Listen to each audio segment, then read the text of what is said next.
एक दिन नन्हा राघव अपनी पुरानी पेंसिल से पढ़ाई कर रहा था। अचानक उसकी पेंसिल टूट गई।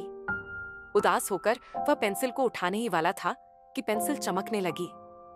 राघव हैरान रह गया। पेंसिल में जादू था। उसने जैसे ही कुछ लिखा, उसकी लिखी चीजें सच में सामने आ गईं। उसने तुरंत एक सुंदर तितली बनाई और वो तितली सचमुच उड़ने लगी। फिर उसने एक स्वादिष्ट चॉकलेट केक बनाया और वो भी सच में उसके सामने आ गया। राघव बहुत खुश हुआ, लेकिन तभी उसे समझ आया कि इस जादू का सही उपयोग करना चाहिए। उसने पेंसिल से एक किताब लिखी जिससे सभी बच्चों को मदद मिले। राघव ने सीखा कि जादू से भी ज्यादा महत्वपूर्ण है सही सोच और समझ।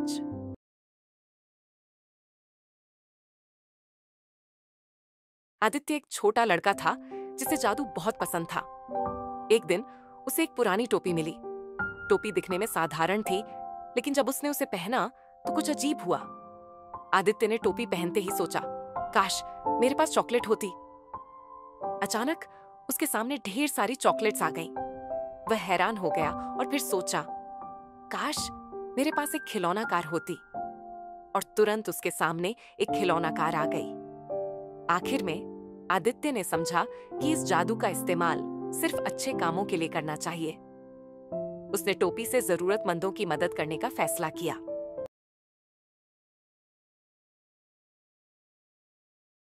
सिया एक उत्साही और होशियार लड़की थी। एक दिन उसे अपने घर के पुराने अटारी में एक पुरानी घड़ी मिली। घड़ी दिखने में बहुत सुंदर थी, लेकिन उसकी सुइयां बंद हो चुकी थीं। सिया ने सोचा कि शायद इस घड़ी में कोई रहस्य छुपा हो। उसने घड़ी को ध्यान से देखा और अचानक घड़ी की सुइयां खुद ब खुद चलने लगीं।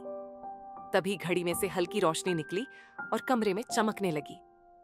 सिया हैरान रह गई, लेकिन उसने डरने की बजाय उत्सुकता से उस रोशनी का पीछा किया।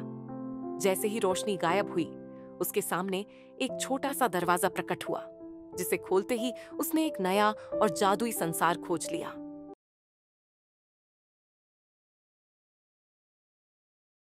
छोटा कबीर एक दिन खेलते खेलते जंगल में एक अजीब बीज पाता है। उसे घर लाकर वह अपने बगीचे में लगाता है। अगले दिन कबीर देखता है कि वहां एक छोटा सा पौधा उगाया है, लेकिन इस पौधे में चमकते हुए रंगीन फल लटके हुए हैं। कबीर ने जैसे ही एक फल तोड़ा, वह हवा में तैरने लगा। कबीर हैरान हो गया। उसने दूसरा फल तोड़ा और उसके हाथों में जादुई चमक आ गई। कबीर ने समझा कि यह जादू का पेड़ है। उसने सोचा कि वह इन जादुई फलों से अपने दोस्तों की मदद करेगा। कबीर खुश होकर पेड़ की देखभाल करने लगा और समझ गया कि असली जादू दूसरों की मदद करने में है।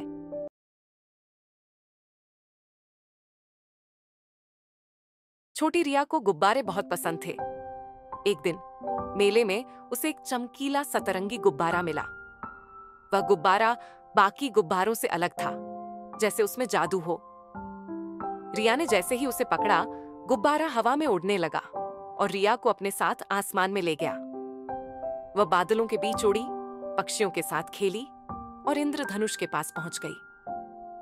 कुछ देर बाद गुब्बारा धीरे धीरे उसे वापस जमीन पर लाया। रिया खुश थी और उसने महसूस किया कि सपने देखना और ऊंची उड़ान भरना कितना मजेदार है। उस दिन के बाद रिया ने अपने सपनों को पूरा करने का संकल्प लिया।